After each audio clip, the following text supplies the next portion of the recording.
Hi, everybody. Welcome and good evening. I'm Jamie Runnels, the MFA coordinator at Jacksonville State University.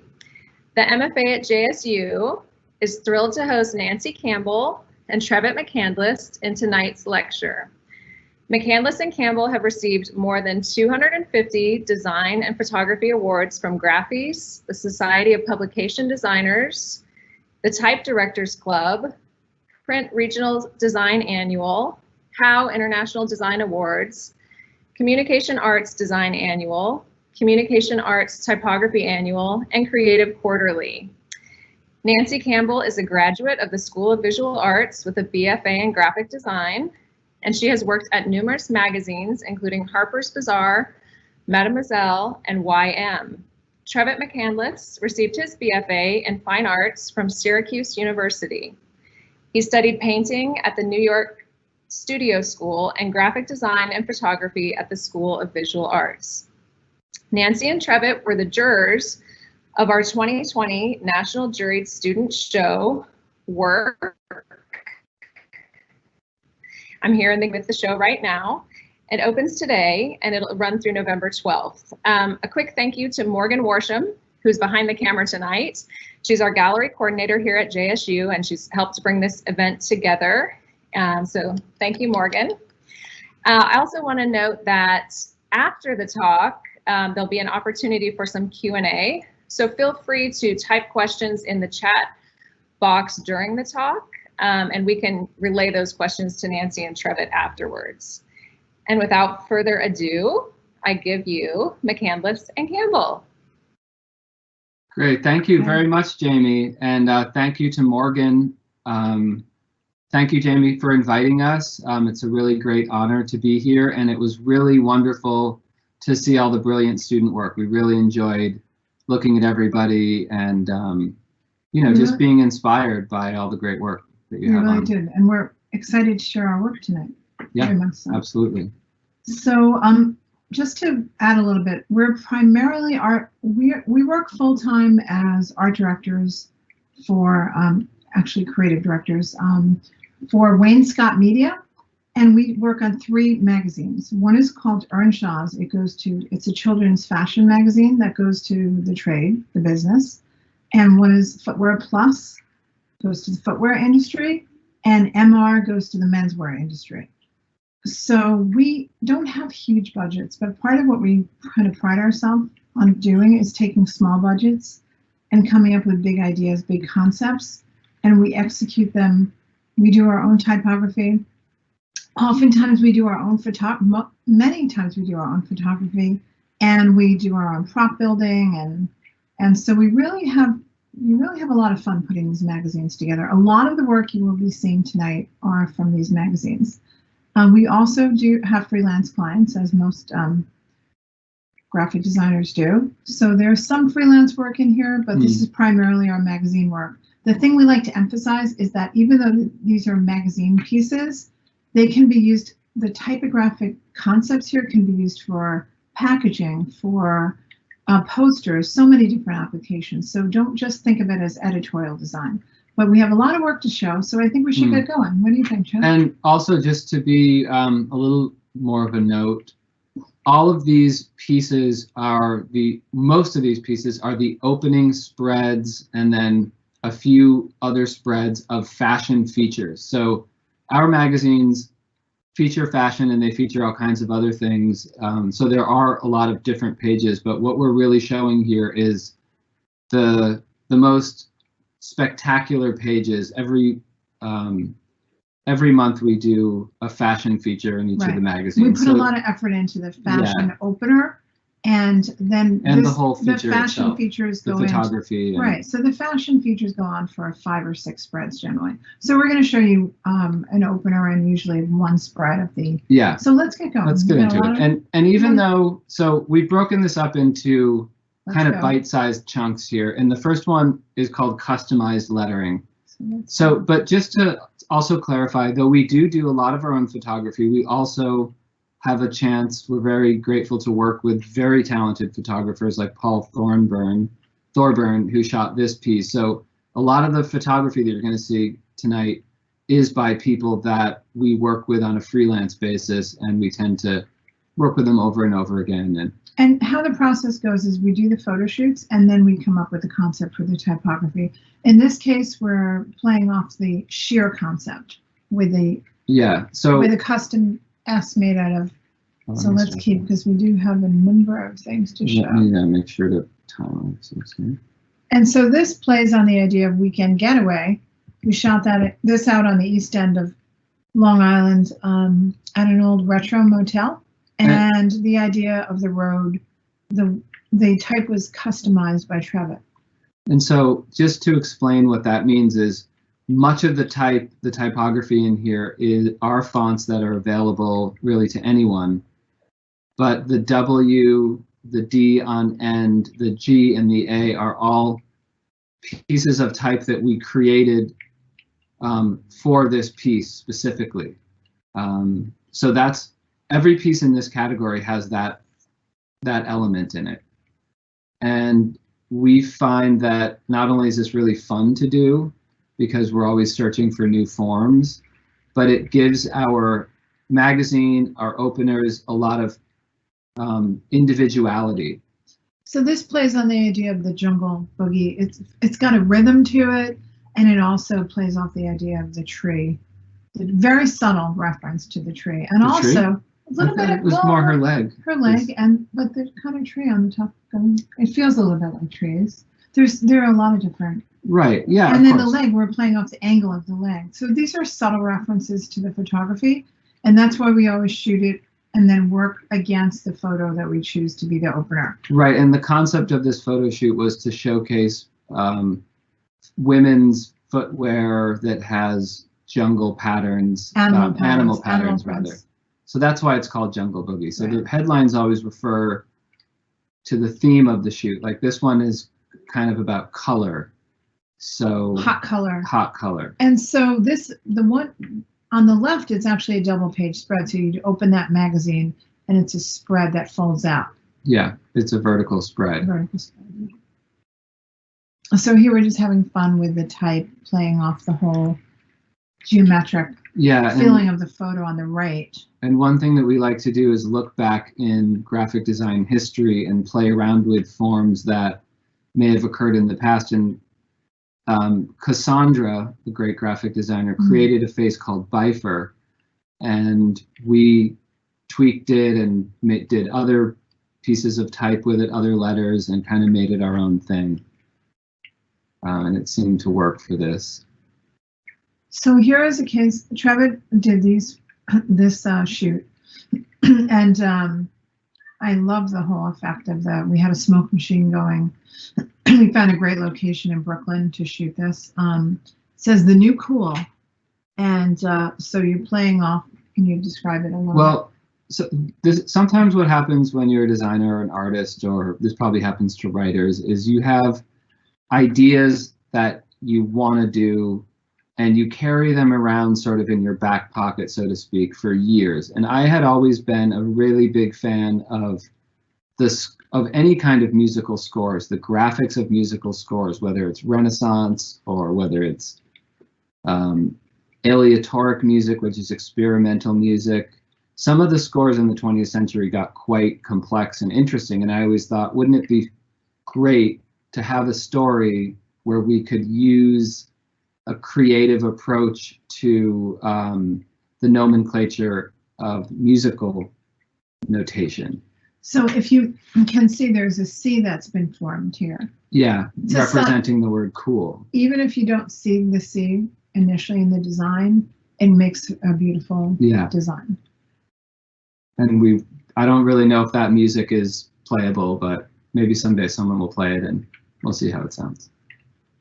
And this was a really fun shoot to do. We lit everything indoors in like a club that was not open during the day. What was this place? Not really a nightclub. You can rent it for parties. You can rent it for party kind of thing. And I'm a musician, so I used my own guitar as a prop. And one of the really nice things about being a creative director is you should use things from your own life. So I love music, so we do a lot of music things. Nancy and I both love art, so you might see some art themes in here. urban landscape. We're not going to focus on every piece. We wanted to show a great variety of work and how type can be customized. Yeah. And how the feeling of each story is quite different. We try to really relate to the photography. Yeah. And have it complement the feeling. So there's very much sure. of And so for a story like this, the customized aspect is making it three-dimensional. So we decided that it would have a fun kind of retro vibe if we made the words roll three-dimensional. So the type that we initially started with was a regular two-dimensional type, antique, condensed, and we kind of fixed, we did different things to it and made it. And working color is very important. Oftentimes what we'll do is we'll do the same design and we'll do maybe 4 or 5 variations on color. Yeah. And just right in a row, we'll just repeat the design and try different things. And then usually the best one stands out. Yeah, and I would say that 9 times out of 10, Nancy is mostly in charge of the color, you know, in terms of just the way that we work together. Just making sure that. So we are a family. This is kind of a fun thing. This just got into communication arts, yeah, typography. And sometimes when you're making, most of the time, typography that you're using that you have on your computer is made for a range of sizes that don't include huge sizes. So when you start to blow type up really, really big, you can see parts of the letter forms that might not be that appetizing at huge sizes, but the reason that they were created that way is so that they'll look better at medium and small sizes. So one thing we do a lot when we use really big type is perfect the letters when they get really big. This is rad attitude. Yeah, this is one of my favorite things that we've done. So this is kind of a fun story. It was a skateboarding story where we actually used quote unquote professional kid skateboarders and mixed in with models. So some of these skateboarders are pros and they're like the kids are really good skateboarders. They were really good. They're competition skateboarders. Yeah. This is more of the bifer vibe. Redrawn to some extent. And again, this is to sort of face it, if you get the version that's been commercially available, when you blow it up, it doesn't have those beautiful fins. So you have to recreate it. And so we used hairline rules to, you know, and that's a really part of this process that we find endlessly fascinating. This is a really fun story. So it was shot by Mark Andrew, and then what we did was we collaborated with, what was that? He was Vincent from Paris. Mustache, a Parisian. His name is Vincent Mustache. Actually, he's a Parisian artist, and we talked to him about ideas for this Out of This World feature. And what we did was we shot the photos, and then we had in this case, the girl on the left was actually holding a toy water pistol. Yeah. And sitting on a chair, and then so we had these ideas in mind that he would then go in and knock the things out in Photoshop. We knocked them out in Photoshop and we added his illustrations, and this went on for 5 pretty amazing spreads. I think he did a fantastic job. And then our art director composed everything together, so we had all the photos. Yeah. And then they had to be put together with just a fun thing, using a lot of ornaments and. You can make letters tall. These are all just letters that we made up. And this is playing off the whole jungle theme. And we hired a set designer here, and she just made it amazing. I think there were some real plants in there, but she made a lot of paper leaves as well.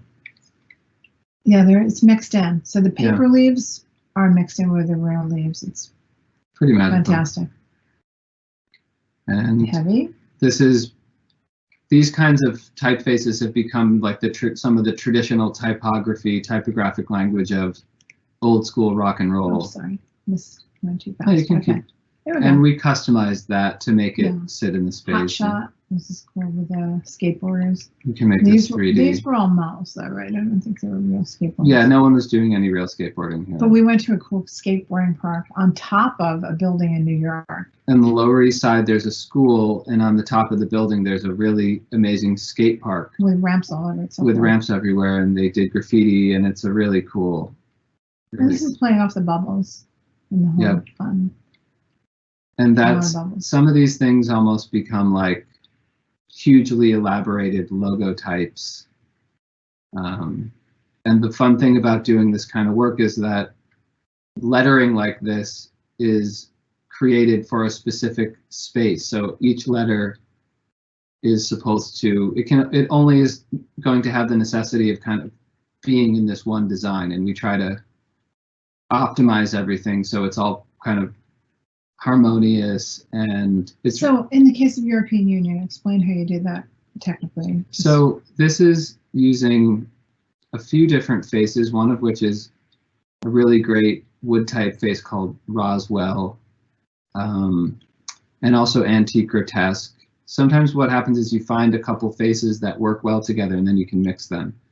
And then what we did is we looked at the spaces around the girl on the right and tried to fit the type around her in a way that was expressive and interesting, and all the type is vectorized by the time it gets to the stage where you're pulling it apart. So you're turning it into outlines. We're turning it into outlines, but we're never stretching or deforming the proportions of the thicks and thins or the letter forms themselves. So we did a few stories, I guess 3.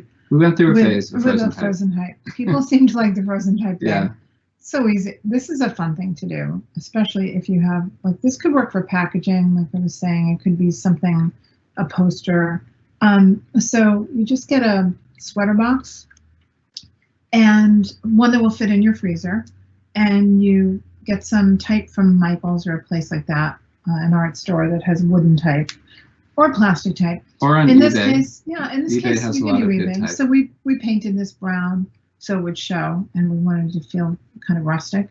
And then you take the box, you fill it with about 2 inches of water and let it freeze overnight. And then you put your letters where you want them to be and add the teeniest bit of water, just the teeniest bit, and put it back in the freezer, and that will hold them in place. Then when that's frozen, add another inch, about another inch or so of water.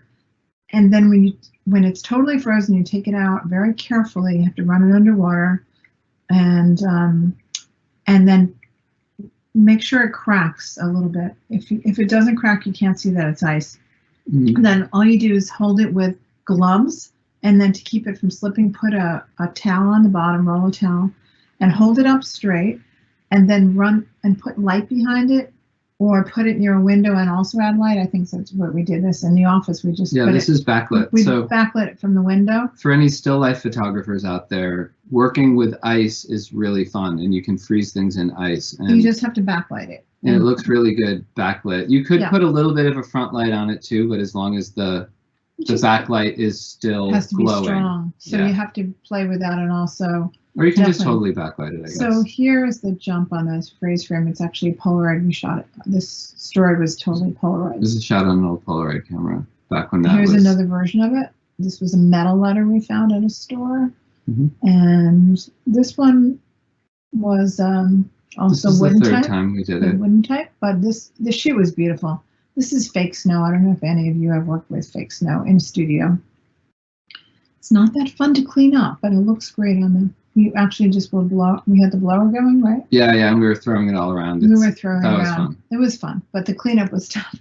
It took the photographer and me like a really long time. This is something we just did for Earnshaw's magazine, children's fashion magazine. So this is like a sort of a faux naive take on 19th century illustrated or decorated letter forms. In the 19th century, there was a big explosion of all kinds of wood type, and there was a lot of posters going on, and they made everybody was trying to make the most decorative letters they possibly could. So this is intentionally naive. We wanted it to feel not like hand-drawn and not so perfect. Kind of like what like a talented high school kid would do on their notebook, or something that would be like in an indie movie, like title sequence or something. And so like this that. went on for 6 spreads, and we took photos and made it feel like a scrapbook, and actually physically created these pages and then photographed them. More tight, hand on tight. Always done with black ink. Higgins ink, any really pure black ink will work. This is ink on canvas. Yeah, this is brush type, and Nancy tends to do most of the stuff that's brush and hand done, and she's really evolved a style over a long period of time, and there's, you know, a variety of different styles that Nancy can do, and she can really like pretty much pick up any style of hand lettering. This is a fun thing in that, remember when you guys were in kindergarten, when you were really young and used to do paint your type and then blow with a straw? Well, that's what this is. I took the India ink and I blew it with a straw. A lot of times with the ink, I'll actually use the dropper, and I use that as a brush, and I take it so it kind of comes out all uneven. So in this case, I used the dropper on the paper as a brush, and it came out kind of in blobs, and when I blew it, it got kind of wild. And then we just had to put it in Photoshop and back it off to the point where we could just read it. We needed to be able to read it. Wild thing, you make my heart sing. Yeah, and we really try to optimize all the this stuff has to be either scanned or photographed. So we spend a lot of time making sure that the densities are right, that it matches the photo color-wise. Right. Usually pump up the blacks, and this is done with brush and pastel. And this was kind of a conceptual photographic idea where some of the models in this shoot are actually mannequins. So some of the legs are mannequins. So the photographer Zoe Adlersberg and our style director Mariah Walker really worked hard on this, and they had a great vision. They did. One of the things that happens. These are all mannequins, by the way. These are all mannequins. And one of the things as an art director when you work with teams is you want to, our philosophy at least is, we like to have people who are very talented and who have a lot of creative freedom. This is a book this is a book for Simon and Schuster, but they didn't pick this book cover, but we do like this one the best. We presented a few ideas, and this was our favorite. And that's what happens sometimes. When you work for a client. Or... I wanted it to look like just a doodle. Yeah, this is more of that kind of hip, doodle faux note, naive. We just did this recently, and this went on for about 5 spreads. Here are 2 of them. This was done for Footwear Plus magazine. And so now I have a big library of handwriting and doodles and all kinds of stuff that Nancy has done over the years. And sometimes when I make a design, I can just dummy things in, and it's a really nice way to work. So if you have handwriting, build up a library of it, and then you can put it into your designs as a dummy, and then you can put the real words in later. Right. This is a magazine we did called You and Me. This was a project that when the iPad just came out, it was iPad only magazine, and it ran for about 4 or 5 months. I don't know. It was really fun to do, and the stories were about all the weird stuff that was going on YouTube and in social media, like in 2011 and 10. So we wanted to capture the naive, the kind of fun feeling of a child and coloring in the type of it. Well, and this kind of typography feels to me a little bit like a modern all-over painting where you're building up forms and there's a certain flatness. Right. This on the left, this was also a fold-out spread. Yeah. That wasn't a full page. It was a vertical spread. We're really influenced, I think, by painting, and especially the abstract expressionists. We both have painting backgrounds. Trevett more, he was a fine art major at Syracuse University, and I've painted, had painted for years. But we put our painting into our work now. This is, we shot Yeah. this and then we made, we painted a canvas and made this collage and painted over some of the photos. So this is a good example of turning what could be a somewhat not interesting page to look at into something where there are a lot of cool entry points.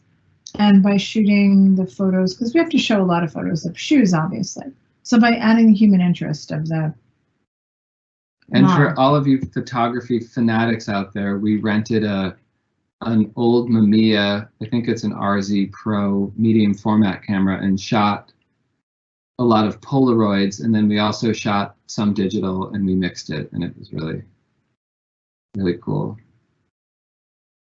And this was actually, this was done on a piece of very, very thin wood.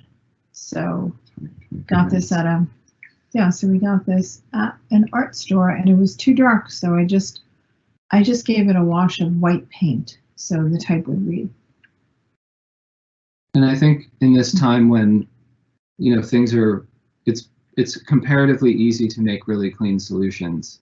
And when you do things by hand, it can sometimes have a real cool vibe to it. We wanted to share this with you. We actually scanned this in today because we were saying, oh, wait, this came from an album cover. We found the album.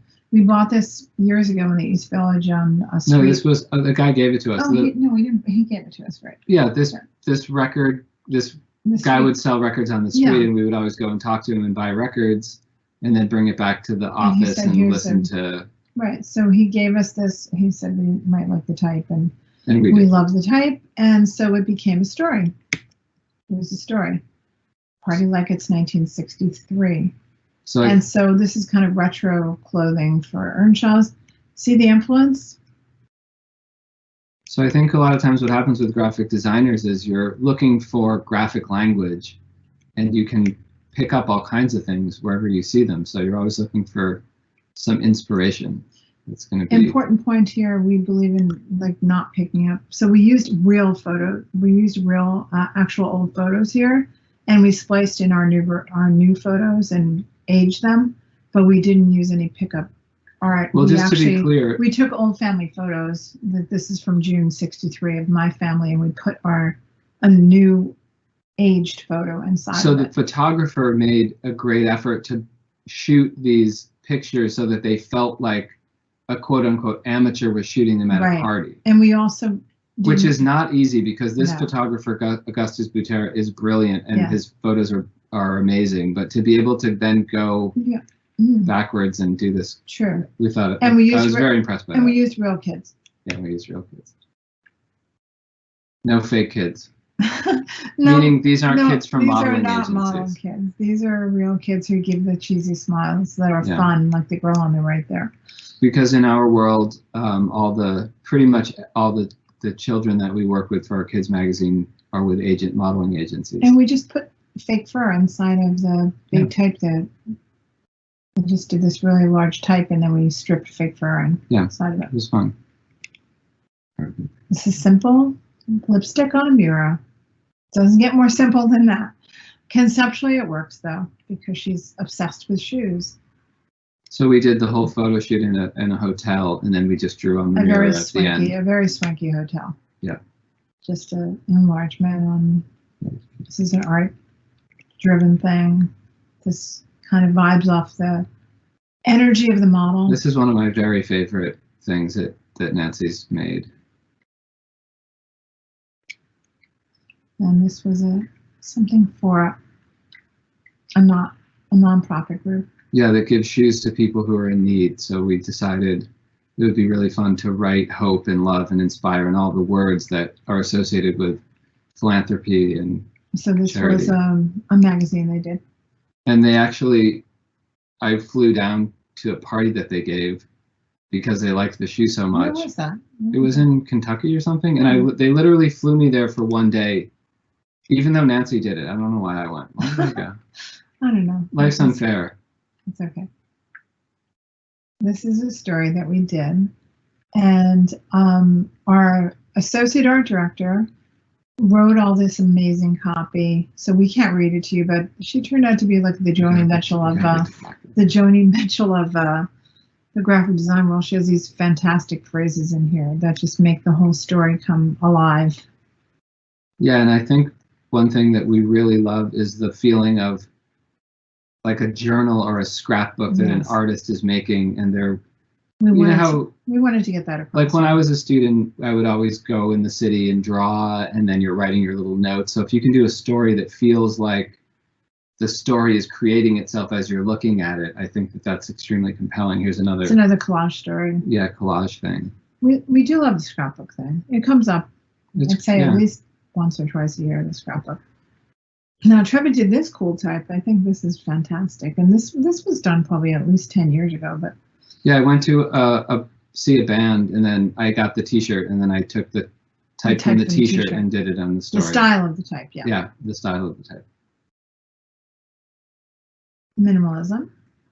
So, La La Land.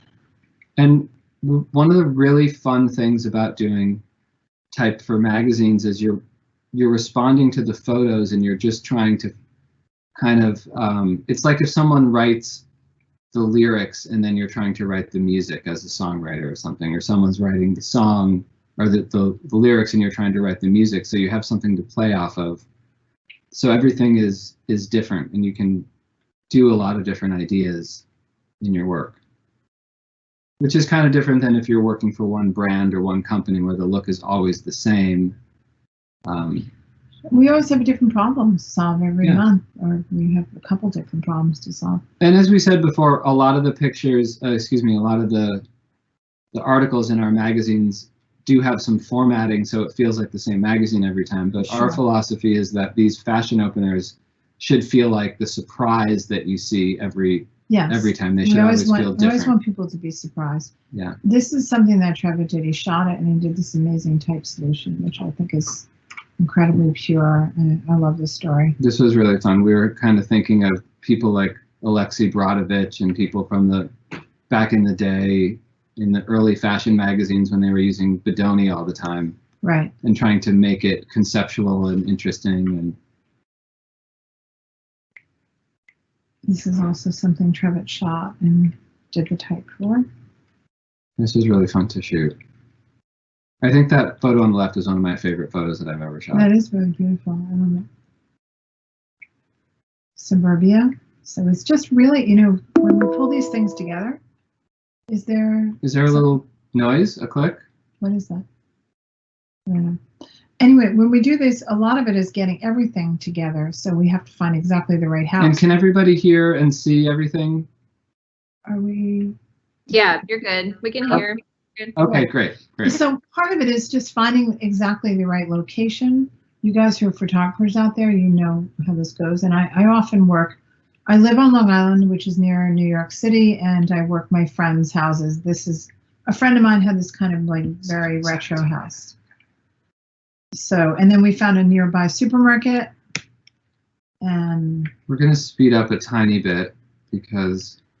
Yeah, so this is just playing off the balloon.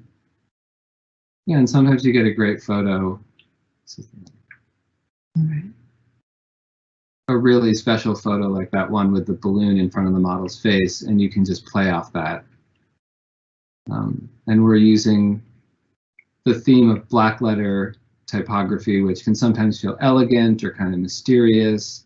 This is my photographer, Bill Phelps, who's fantastic. It's Phelps. But as you can see, most of the time we're mixing different typefaces together.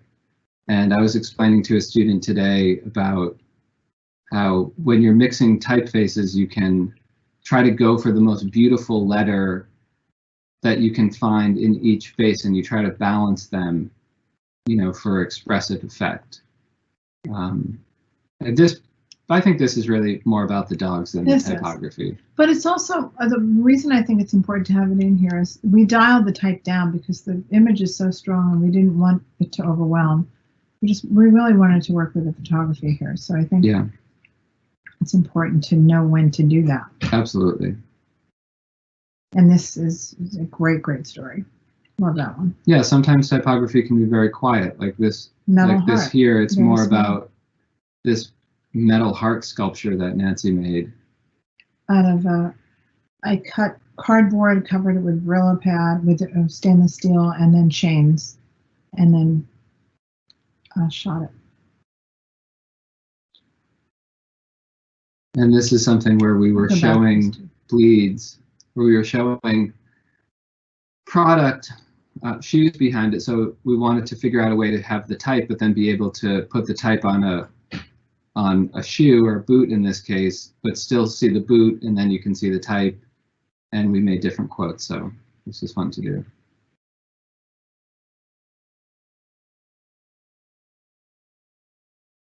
More black letter. And many times when we're working, and since we have a painting background, a lot of people in the painting world talk about the rectangle, and they talk about this surface, the picture plane, and they talk about the spaces. So we think of our type not only going from left to right as you're reading, but we really think about it all over the picture plane, like as type is interacting between the vertical and horizontal as you're flowing through space. In this case, we actually worked with someone who was a high school student. She went to the Greenwich Academy in Connecticut, and she was a very talented photographer who had just signed with an agent in New York. So she shot her school friends at the academy for this story. Yeah, she's a very talented artist who had been working for a few years, and some of the photos on this first spread are ones that she had done before. Right, and we included them in like a and little then portfolio. She photographed during the day. And one thing that for people who are getting into photography, fashion photography can be challenging because you have to make 10, 12, sometimes 15 really nice pictures in one single day. Yeah. Which is different than making a photo and then making another good one a few days from now. And we try to set it up so that the whole so that everything is there. So type from objects, here we're combining objects and set type. Yeah, this was really fun to do. Goth feel. In Goth we trust. So the idea is to finish the letter off with an object, a metal object. And here we just simply, not really simply, it was not that easy to do, cut out that took a long time. A space in a book. But I was taking a photography class at School of Visual Arts, and a student had a really beautiful exhibition, and they were doing book art.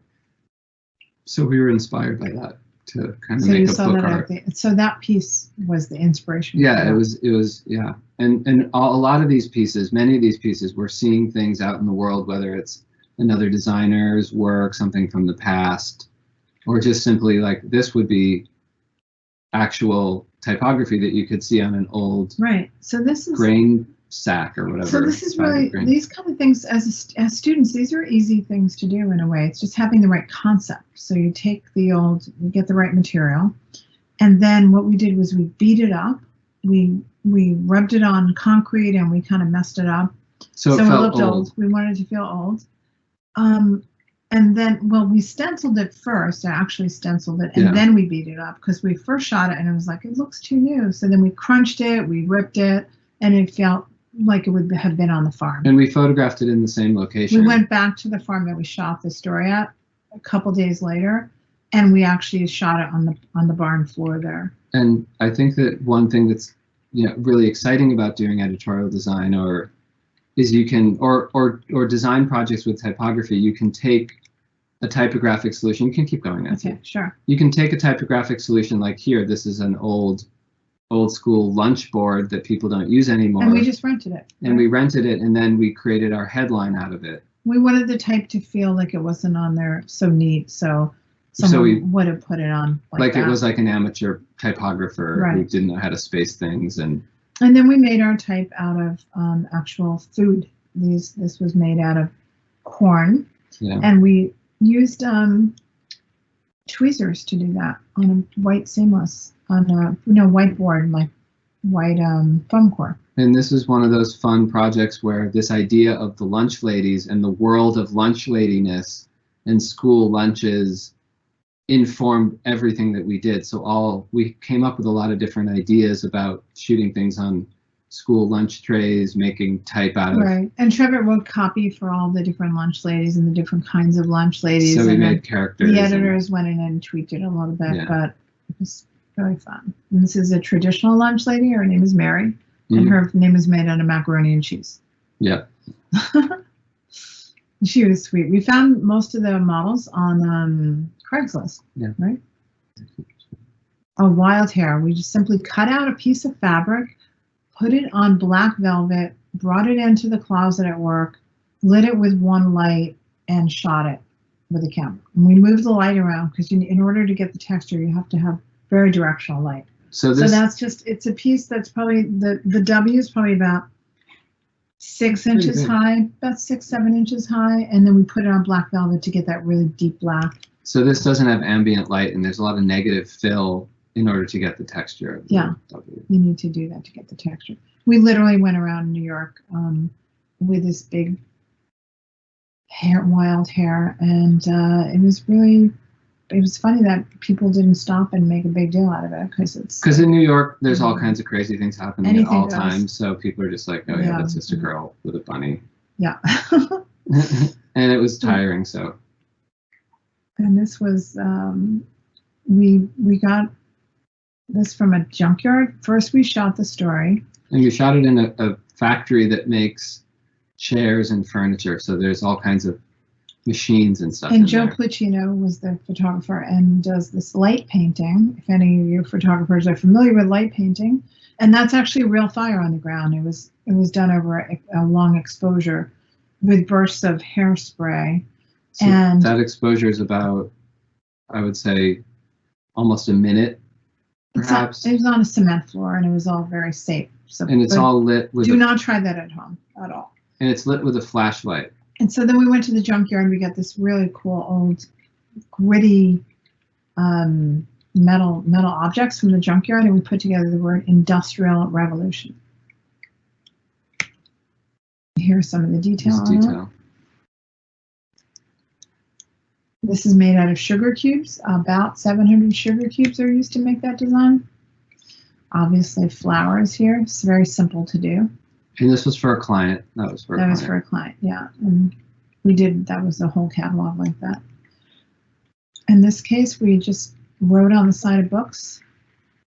And a lot of these ideas, you can keep going, but a lot of these ideas are from observation, because when I was in school, people would write on the side of their books, it'd say like English book or whatever, English on the side.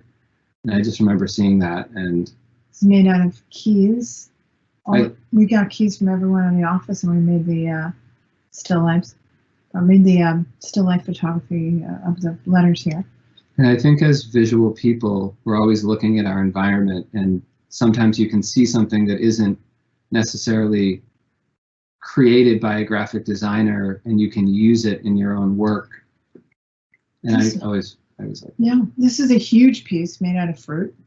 We came in on the weekend and cut all this fruit and had this very large piece of, huge in physical size. yes, very, very So huge. like those are full-size oranges, and full-size bananas, and then you stood on a ladder and shot it, right? yep, this was, we used, we had to rent lights to light that because there was so much so much surface area to cover. Another shot of that same junkyard. Yep. There's the junkyard. So sometimes you can sort of do related stories, like every 3 or 4 years you might do something that's similar, and when you do something over again, or you do it with a different twist, you try to make it different. Right, and this is about shoes that are made from recycled materials. So we went to a different junkyard. We bought some old metal. We spend a lot of time in a We junkyard. do. It seems that way. So we have this. That's a crushed kitchen sink on the right hand side, some kind of sink. And then we also went to an antique shop and got some really cool, like the V is made out of some antiques. We borrowed a whole bunch of random antique pieces, and then we borrowed them for $50 and brought them back. It's amazing. If you ask people, can you do this? They'll oftentimes say yes, and they're excited about it. Oh, great. My stuff's going to be in a magazine. That's so exciting. Decorative type. We have some more conceptual. So we what happens after you're a graphic designer for a long time is you amass a very big collection of typography and ornaments. And I guess over the last couple of years, we've started to do more designs that have a lot of patterns and ornaments. And this is obviously playing off of the wardrobe, Yeah. which is, you know, kind of a mod. And this is a letter that we created out of Created the letter. sort of, there's no F that exists in reality. Well, I mean, it exists now, but it doesn't, this isn't a font. This is something that we built out of ornaments, essentially. And then we shot the shoes and made collages and added some vintage. Yeah. We went to the picture collection and scanned in some old photos of in the picture collection in Europe, scanned in photos, silhouetted them, and added, we made this story. Yeah. So this went on for 5 spreads. And this is a ton of ornaments that we've collected over the years. And once you get enough of them, you can sort of paint with them and Yes. move colors around. Trevett did this labor of love, I would say. This is such a powerful story that was shot by Zoe Adlersberg. And I love the quality of the photography, and Trevett did a beautiful job on the type design, I think, by customizing. What did you customize? Well, some of these letter forms are, like the G is from a face called Umbra, which is a 3-dimensional version of Futura, I believe. And the E is just a 3. And right? the E is a backwards 3, and sometimes different typography like this can sort of stand for the individuality of different people. And this is what it stands for here, is really just all the models that were chosen. And in that sort of the lot. case, over time you build up sort of a library in your head too, and you say, oh, I know what the M from Cottonwood looks like, and I love that M. I saw Fabian Baron use it in Interview magazine for a thing on Madonna, like, and it, you know, is burned into your head, and you say, oh, I'll use that M someday. And this is just made. This is an R that's just made out of the imagination with some ornaments. So the structure is like a Roman letter, but the ornamentation is like black letter. Yes. So that's a really fun idea to wrap your brain around. You go, what would that look like if I used this structure? And it feels like the woman on the other side. And we have too. a friend who has a lot of chairs, so she brought them into the studio for us, and we built all these crazy chair sets. Yeah, this was fun. And this is an homage to photographer named Irving Penn, who did a very famous series called, I think it was called Small Trades, and he photographed tradespeople in London, Paris, and New York for, I think, Alexei Brodovich, right? And the idea was that they wanted to document these people whose trades were going out of style or going out of business, or, I mean, obviously we still have bakers, but some of the things, there's a guy who sells cheese on the street. Like here's a fish, there was a fishmonger, but not here. Yeah, but I mean, obviously we still have chefs too. So Trevett shot this, and we worked with people we knew. And we had an amazing retoucher do this. Did. So this is a masterpiece of retouching. It's another very ornamental shot by Bill Phelps. And people felt like they thought that letter was a Y, even though it's supposed to be an H. Well, so it does kind of feel like that, but no one told me. No.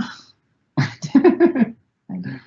Whatever. This is a simple thing that students can do by adding ornaments to existing letter forms, morphing them. When I first got out of design school, I was doing a lot of stuff like this, and I think we did this like pretty early. This is probably at least 12 years old. Yeah. It still feels fresh, though. I love it. Yeah, it's fun.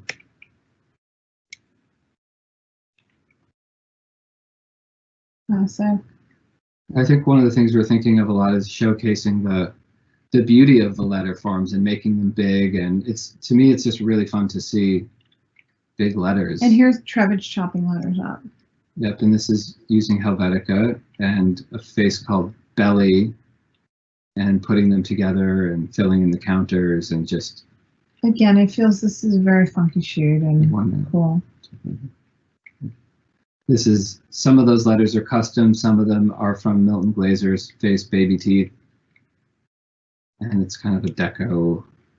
Similar to Gentleman, but a slightly different treatment. Yeah, kind of a goth So you sort of try to say to yourself, this shoot feels sort of goth, or here we're into grunge type. So this felt like, I don't know what we were doing, a beach thing. So we're like, maybe it could be like David Carson. And this is a really just simple idea, but again, it's conceptual.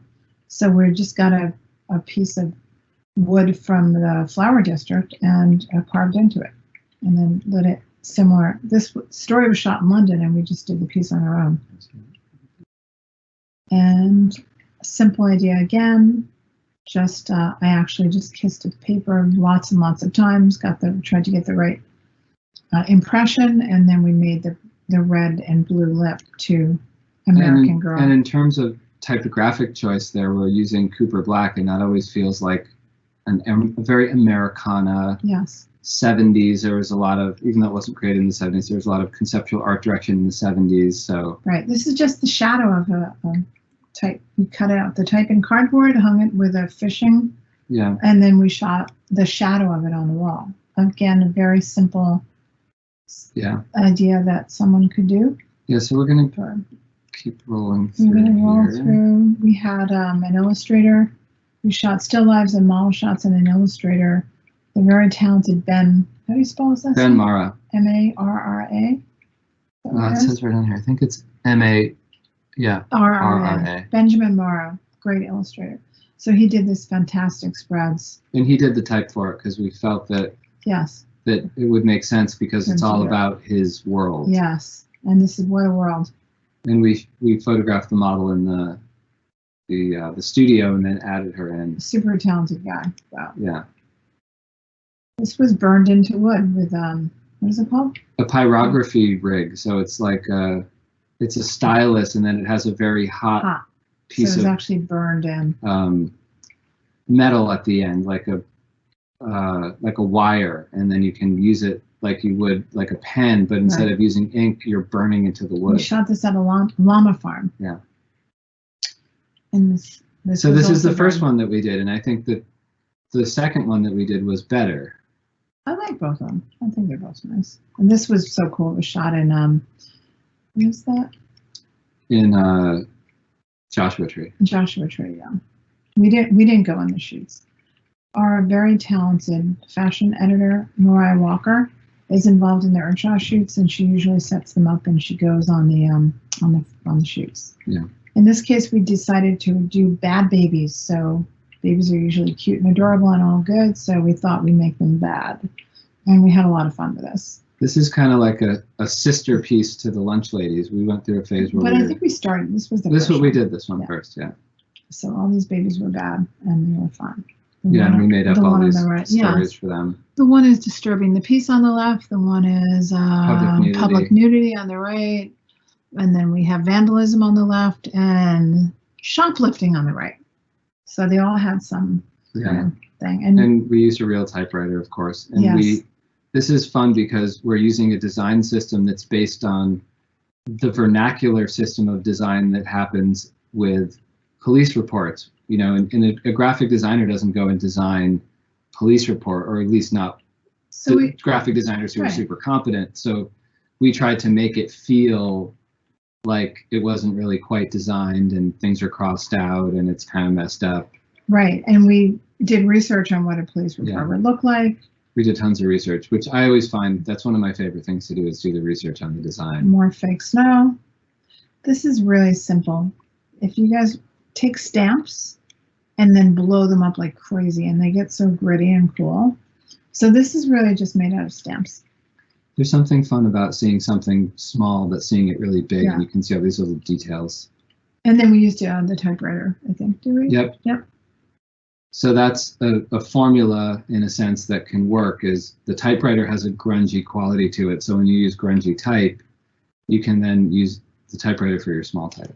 And this is using the wood type that actually... This would have been great with typewriter. Yeah, and then we actually just shot in the mirror because this is the wood type that the type is actually... What is it called? What kind of type is that? It's wood type. This is vintage wood type that was lent to us by a really great graphic designer and illustrator named Ross McDonald. And he sent it to us in the mail overnight. And then we shot it in a mirror that had this kind of like this decayed kind of mirror. Yeah. This is done in Polaroid, and as a result, the photos look like paintings. I think they're beautiful. And this is taking a typography that Trevett goes around and shoots type all over. And this is going into his library, putting together. The concept here is that we all come together to be one, and we're all different. So this is individuals, and then we found quotes to enhance the story. Always do right. This will gratify some people and astonish the rest. Mark Twain. So we tried to find these cool things.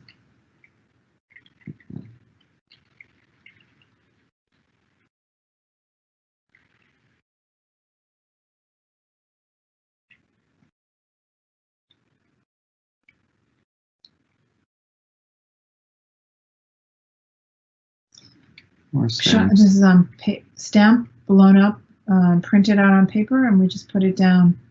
And we did this in the studio, actually, on the left. The story was shot in California, but we shot the type in the studio. Yeah, we just got sand and kind of.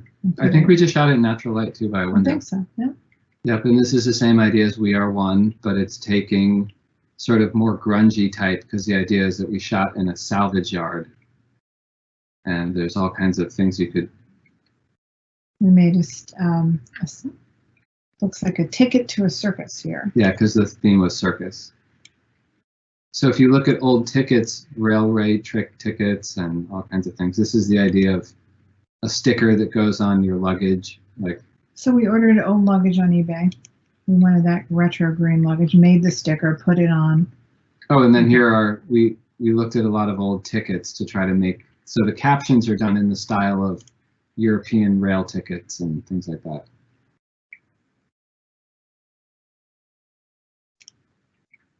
This was shot in Paris. In this case, it was an American in Paris. Yep. A model who, her mom was a flight attendant, so they flew to Paris and did the shoot. And then we used a Parisian model. They made fast friends. And there's the model from the U.S. Tropical Punch. Wood type is always really fun to use, and we made it look like a press, even though we didn't do real letterpress, which would have been cool. It's just a simple idea we shot in the subway. And then just did some cool Carson-inspired type, I'd say here, right? Yeah, and we used light leaks on our photography. So this is shot digitally with like a flash on camera, but then we manipulate the photos in post to make it feel like, they got messed up by the light coming into the back. A is for Apple, just a very simple treatment of using different type to create a design that's memorable and, gets the reader's attention. And so for somebody who likes type, you just find all your favorite A's and put them together. Make a little collage of A's. Fun. A's for Apple. Yeah. So sometimes your headline your headline can really drive a conceptual typographic solution. Like A is for Apple's a good example of that. So here we have twins. These little babies had just learned to sit on Friday, and this was the Monday after they just learned to sit. They were so adorable. They were so cute. Adorable. And there's a movie called True Grit. And there's a sweetness to the photo on the left. I just love that photo. Down in Derby. So this one, we decided that we're going to focus on the ampersand. Yeah. So you find all the fun ampersands. Yeah, all the fun ampersands down. And I think we're almost there. Welcome to the jungle. This is our last slide, yeah. This was done about a dozen years ago. And we used, if you ever need to use animals in a photo shoot, what we did is we found a place that does parties, kids parties, and they're used to being handled and they're insured and all that good stuff. So we got them to bring the party animals into the photo studio. And this is a real snake, obviously. And we have it's not quite a kangaroo, something like that. It's like a mini kangaroo. No, someone probably in the audience. And that's actually a little alligator, or in that corner. That's a little alligator family. So I think we're. I think this might be it. That's it. Yeah, so we're at the end here. So if anybody wants to ask any questions, or if you want us to go back to anything. Yeah. I'm gonna leave the slideshow up rather than your faces. So if you want to reference, sure. we do have some questions, but I just first want to say I'm blown away. I mean, you guys just have so much amazing work, and it's so fun to see. I feel like I can feel the joy that you have in sort of making everything. It's like you're excited by the process every time, and you love to do all these different things, and I can really see that in your work. So that's not a question, but Thank you. We do feel excited. Like to be able to do this is such a, we feel very lucky to have jobs that enable us to do creative work. Yeah, absolutely. We're very thankful about that. It seems like you're curious about things, and that really comes through in the range of styles and work that you do. So that's fun to see. I want to know, how much time do you have? Like, what's the typical time frame from, the brief to delivering the final product? So if we look at, one. This one, for example. Yeah. This one. Yeah. So usually what happens is our design cycles, our whole cycle for doing editorial is about 2 weeks. So usually the photo shoot is happening. In this case, for Earnshaw's, our stylist, who's our fashion editor, Mariah Walker, she's gathering the fashion she used to go around to the fashion industry in New York, and she would shop the market and pull together a story. And so then, in this case, they shot it in Paris, and then we get the photos, and usually then we'll go right away on the type, and we'll do the layout. So the photographer. And I'd say we have usually about 5 days from the time we get the photos. And as far as in our magazines, we work with an editorial calendar. So like if you're working for a client or you're working at an agency and you have a brief about what you're supposed to do, that would be somewhat analogous to, say, the editorial calendar. So we might think, in the case of that American in Paris, the category to shoot is European fashion. How are we going to do that? And then we'll say, oh, let's have Mariah go to France. She's French. The photographer will go, let's do something in Paris. So they photograph it, and then they'll do a very tight edit, and they'll send us maybe 1 or 2, sometimes 3 versions of each photo. And then we will lay the story out, which is a real art in itself, and Nancy always takes charge of that part of it.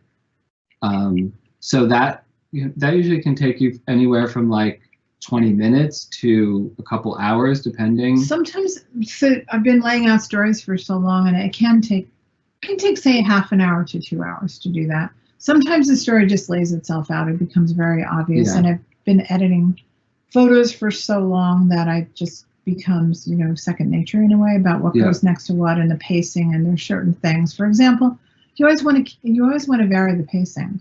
Yeah. So if you're starting with a single figure, now I don't think this is the way it actually appeared in the magazine, but no, usually it's probably there. Then we go with a bigger. So there's a smaller figure on the left, then we go to a bigger figure on the right, and then a spread. We'll try to have a spread to break up to help with the pacing. Because magazines are all about pacing, just like a movie. Yeah. It's like a little. It's movie. the eye will become very bored if everything is the same size. So then what happens is we have our layout with no type and no headline, and we show it to the editor, and then we all sit around and go, what should we call this? And then we go, oh, how about this, or how about that? And then once we decide, then it's time to do the typography. And in some cases, some issues, we have more time because of the lag between when the photos come in, and the deadline to go to print. So sometimes we might even have sometimes we can luxuriate and spend 2 or 3 really uninterrupted days trying things and doing type. And, in that case, we bought boards off Etsy, and Nancy did sketches. I'm talking about the pyrography. Right. Sometimes it can be a couple days, 2 or 3 days when we can. But just remember, there are 2 of us. We're working on these magazines. There's other stuff going on in the background. There's a lot of other things going on. And remember, so one of us always takes the lead on the type. We're like, do you have this one or do I have this one? We usually do that, and then we always weigh in on each other's work.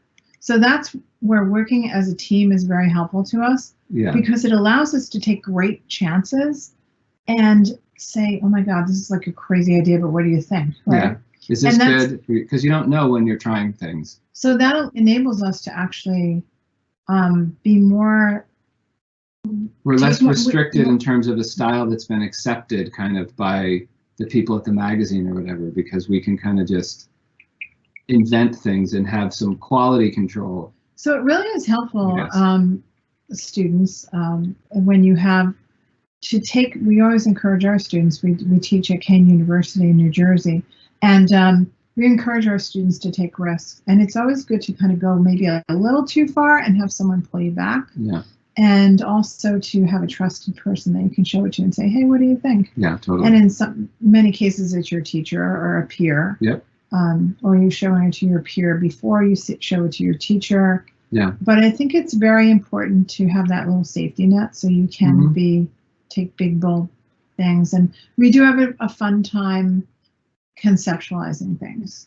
Well, in this piece, this took almost a week. This took hours and hours and hours. So when Trevett was on this, I was working on the rest of the magazine. So I almost spent like the entire week doing this because, as we said before, many of the tasks that we have or the other pages are not super handmade and they take hours and you don't know what you're going to do. It's more like, oh, this is the, this is our street fashion page, or this is our page that's, about a store, and those are a little bit more, right, but those have more formatting and formula. But we love doing this so much that we will work nights and weekends too. So there are some late nights. There are.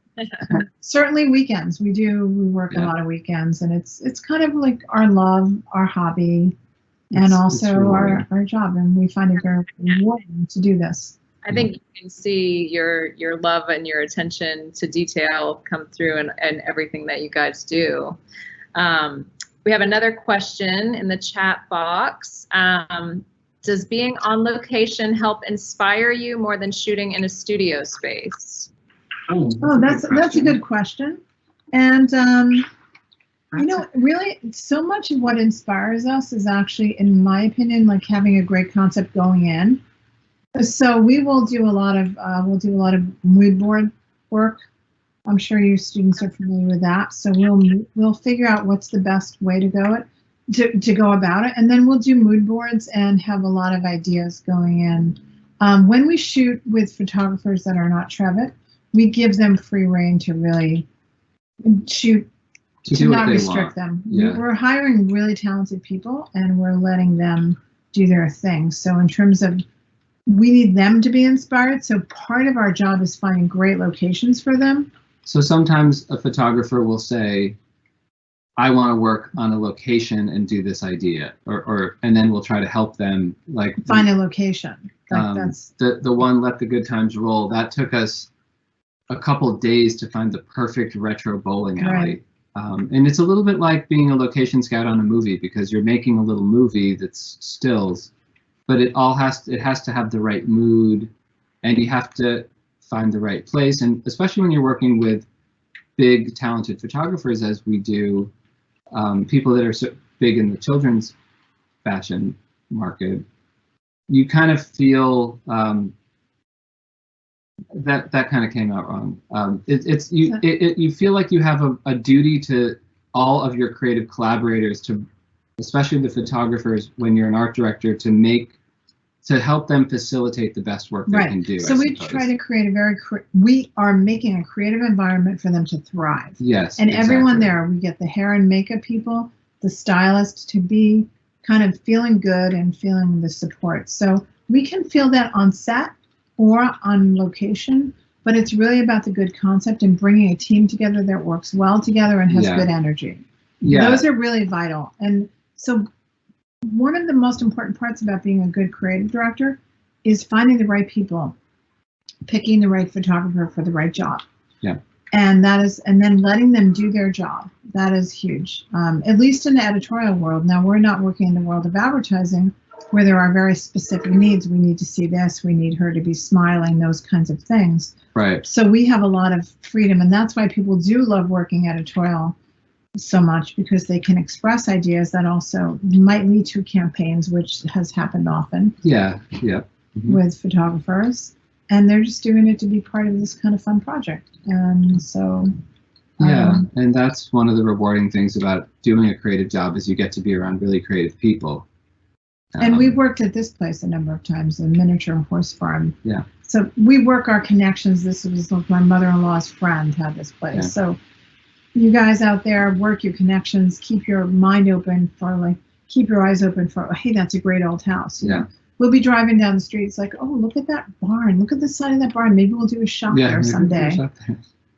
So that's, I hope that answers the question. Does it?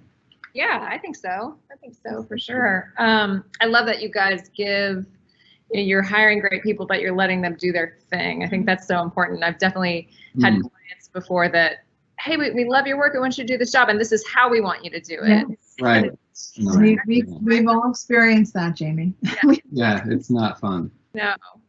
Okay, I have another question. Do you have a preference when working on smaller or larger format projects? Do you prefer a smaller or a larger format project, like a magazine versus a billboard, or like the book cover? Again, you know what? It's interesting. It really has to do with so much of our work is conceptually driven. Yeah. So it could be anything. It could literally be, I don't know. I'm just going to say a business card, and we have like total creative freedom on it. So well, I mean, it's, I mean, not a business card. Okay. So sometimes, you know, it is the size of the actual physical piece is less important in a way than if you're working, like you were just saying, Jamie, where you have a client or an editor or somebody that you're working with that is very restrictive and the process isn't really flowing. That's not a fun job to work on. But if you're working where where you have a lot of trust, you know, the people that you're working with, yes. or the people who have final approval over you have a lot of trust. Like we were in a situation like that a couple days ago where we were showing a piece to someone in our company, and at first they were like, they didn't expect what we were going to do, but they trusted us, and then we were talking about it, and it was really working out well. So I think that's the most important part, is when you have that creative flow going and there aren't tons of layers of approval. Because I think what happens with some jobs that are really big, maybe there's a lot of layers of approval, many art directors stacked up on top of each other. Maybe the owner of a company has to approve. Sometimes what can happen is you get the old design by committee approach, and everyone weighs in. And that's always a challenge. And by the end, it really doesn't look like much, because it can be a watered down idea of you know, everyone's idea put together. So that's why you know, it's funny because we had someone speak at one of our class last night, and he does titles for Netflix and that kind of thing. Chris Rubino, and he was saying that very talented. So he was saying that he really loves, you know, the idea of having the freedom is the most important to him, as it is for us. And also you feel the support of the, if you feel supported in a way, your mind is much more flowing, and you feel like you can do a lot of different things. It's very tough to be on a job where you're thinking, I wonder what they want. Oh, should I do this? It's really very challenging, but not to say, I mean, as creative people and as graphic designers, photographers, we won't be in those positions, and we have to deal with them. Yeah. And that's part of the business of this art that we're doing here. The good news is too, as you go along, sometimes when you've been in a lot of situations and someone says, well, can you make it more like this? You're like, oh yeah, we could do that. We could do this. Sure. You know, we can take in, of course we can always take direction. Yeah. And we can do things in different ways that we could solve a problem, say, because a lot of our problem to solve is really the people that are looking at the magazine need to see the clothes, and they need to see some details on the clothes. Mm-hmm. Obviously, you know, as long as we're doing things that are in good taste, generally, then we have a lot of freedom. But if we suddenly started handing in a lot of stuff where you didn't see any clothes, it's funny that we were on that slide because you see no clothes on that. I know. I was just thinking we cannot do this today. Now we're much a little more under the gun. Yes, we need to show product. Yeah. Setting up the mood of the story, which then went on to show lots and lots of shoes. And they didn't really mind. Well, we were talking to our friend Chris last night, who is doing a lot of work for Netflix. And he was saying that he has a lot of freedom, and I was remarking, and I think this is true, I'm not 100% sure, that what Netflix is doing a lot of content right now, and they're having a lot of success. And sometimes when everything is moving and everybody's successful and happy, then they don't lean on the creative people that much. It's like, oh, well, everything's selling. This is great. So it seems to work. We don't really know what's going on. So keep doing it. This is great. And sometimes when things aren't selling, or there are political problems with the staff, or when things start to go bad, then things can clamp down a little more, and they say, well, we really have to do this, this, and that. And I think that's what happens to all kinds of industries and people. Sure. I mean, it's very much driven by profit. It needs to be. Yeah. People need to make money in life. Yeah. Are there any other questions, Jamie? One last question. What is your dream job? Is there like a format or a company or a dream job that you guys would love to do? It's going to sound really corny, but I think we have our dream job. I think this is our dream job. It sounds really corny, but like a dream. If there's like one side project, is there something that you haven't yet conquered that you want to? This is pretty much our dream job, that we get to have this kind of freedom and work on these different fashion titles. It's a fantastic opportunity for us. Even with limited budgets, it's still, we feel like we're being funded to make our own art in some way. Well, so I would like to be the drummer for Dinosaur Jr. Awesome. And Nancy, I think Nancy would like to be a famous abstract painter. That would be a good job for you, but also do a lot of gardening. I was doing abstract expressionist painting. So maybe I always say someday I'll get back to that when I'm in my retirement home. I'll have a studio doing abstract expressionist. I think that's interesting how both of your interests outside of design are, you can see that influence in your work. We have a colleague here who's a drummer as well, actually, and his typography is so amazing. Like, you really can feel rhythm and movement and energy, and he just has such a mastery of typography, and I think that's interesting. And I think, Nancy, as well, your love of painting, as you said, kind of comes through in the photographs and just the overall compositions. So I think that's great that informs your work so much. Yeah, I think that there's a lot of truth to that observation. That is true. Yeah. Yes, we feel also very lucky, by the way, to be a design team. Yeah. We can feed off each other's energy. And that's extremely helpful. Absolutely. Yeah. Well, thank you guys so much for joining us. Really enjoyed the talk. I'm not sure how to end. Yeah, right. How do we? It was really a pleasure. Thank you again, Jamie, for inviting us. It's a real thrill. It was really a thrill to get your email initially, and yes, we're very happy that you reached out to us, and this has really been great. Yes, and any of the students, if you have questions for us, please feel free. You can email us. You can go on our website and McCandlissCampbell.com. You can email us. And you can email us, and we'd be happy to answer any questions. And if you want to follow us on Instagram, it's at McCandliss and Campbell. We post a lot of stuff, so you can sometimes see stuff, because we update our website fairly regularly, but I think you can see more of our work as it comes out on Instagram. So if you're following us there, you can see a lot of stuff. Absolutely. And we hope we inspired some students to do some cool things, and photographers too. Absolutely. Thank you guys so much. We really appreciate you, and we've enjoyed it. Take care. All right. Take care. All right. Good night. Bye. Bye.